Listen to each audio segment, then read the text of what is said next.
Welcome back everyone. Basic networking tutorial 25 မှာကျွန်တော်တို့ဒီ computer networking နဲ့ပတ်သက်တဲ့ ecosystem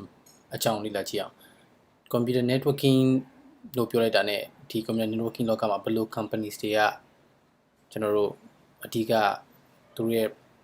market ကဘယ်လိုမျိုးရှိတယ်လဲသူတို့အဓိကဘယ်လိုကျွန်တော်တို့ network engineer တယောက်အနေနဲ့ဘယ်လို companies ရဲ့ networking product တွေ device တွေနဲ့ကင်တွယ်ရမလဲဆိုတော့ဒီလေးလာဖို့အတွက်ကျွန်တော် ecosystem ကိုနည်းနည်းတော့ပြောပြမယ်အဲ့တော့ဒီမှာကြည့်မယ်ဆိုလို့ရှိရင်ဒီ computer networking ဒီ products တွေမှာဆိုလို့ရှိရင်ဘာတွေဘယ်လို companies ရှိလဲဆိုရင် Cisco ရှိမယ် Juniper ရှိမယ်မှာ Brocade Arista okay and now ကျွန်တော် firewall application တွေ firewall မှာဆိုလို့ရှိရင် Palo Alto Checkpoint okay မှာ application delivery networking မှာဆိုလို့ရှိရင်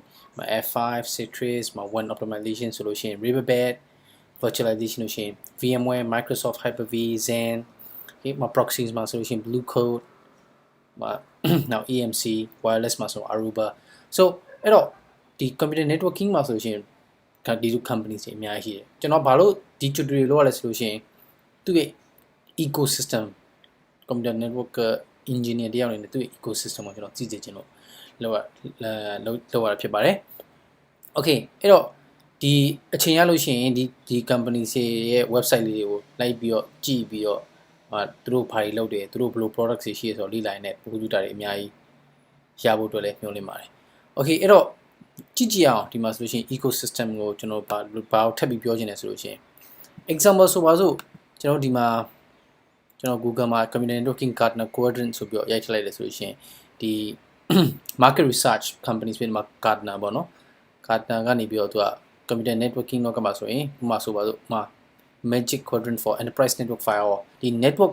firewall Enterprise Network Firewall ဒီ companies ဒီဟိုတွေမှာဘယ်လို players တွေက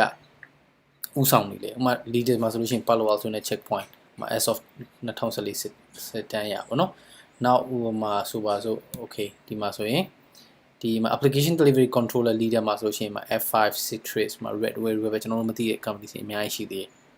okay example now ဆိုမှဆိုရင် a lot okay အဲ့တော့ဘာသိစေချင်လဲဆိုလို့ရှိရင်ကျွန်တော်ဒီ ecosystem computer network engineer တယောက်အနေနဲ့ ecosystem ကိုကျွန်တော်သိစေချင်တယ်အဲဆိုကျွန်တော်တို့ tutorial 1 to 24အရာကျွန်တော် networking computer networking ဆိုတာပါလဲ internet ဆိုတာပါလဲလေ့လာပြီးရင်နောက်ပိုင်းမှာအဲ့ဒီ internet အဲ့ဒီ computer networking လောကမှာဘယ်လို companies တွေကနေပြီးတော့သူတို့ရဲ့ device တွေကိုသူတို့ရဲ့ product တွေကိုရောင်းနေလဲသူတို့ဘယ်လို product တွေကိုကျွန်တော်လေ့လာရမလဲဆိုတော့သိဖို့အတွက်ဒီ tutorial ကအထောက်အကူပေးမယ်လို့ပြောနေပါတယ် all right so thank you very much everyone see you in the next tutorial